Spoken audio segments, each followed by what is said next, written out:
Så jeg så en video, den anden, der hedder Bacon Pork Explosion. Ja, det må vi lave en dag. Det er faktisk 1 kilo gris, der er hakket mere, tror jeg. Ja. Der er så flettet ind i bacon og fyldt med ost inden. Jeg synes, det er vildt, man tager simpelthen og fletter i en måtte. Fletter det? Af 3 cm farsbrød. Ja, og det er bacon. Det er ikke bacon, som du kan få det fra Tullibag.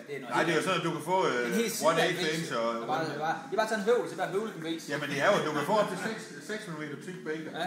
USA. Hvis jeg fik sådan et stykke bacon, så døde jeg af lykke. Lige på stedet. I kunne lige se en tårer, der trillede ned, og så blev det helt koldt. Så er der altså smaget. Nej, det står. Er det sådan, vi har løjet noget? Uploader den direkte til Facebook, den der, eller hvad? Nej, ikke Facebook. YouTube. Ja, okay. BarbecuePitBoys.com i Danish edition.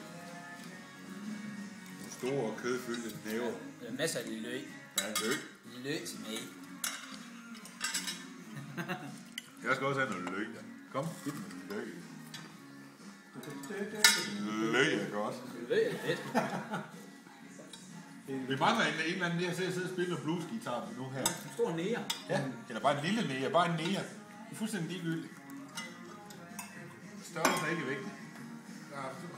Meget har det her har man også fornemmelsen af. Jeg er tyngt det der. At der er noget i. Jeg har aldrig oplevet mig en næste, der vejer så meget. Tinus, Jeg har en hvis du skal det med.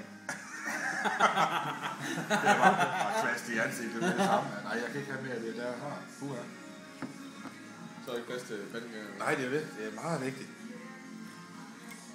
Du må få syet tækken hen på et tidspunkt. Det skal syes ud.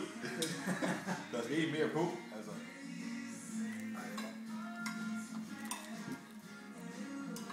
Jeg synes, du tager æde bøf i stedet for det der dokumentarudsendelse her.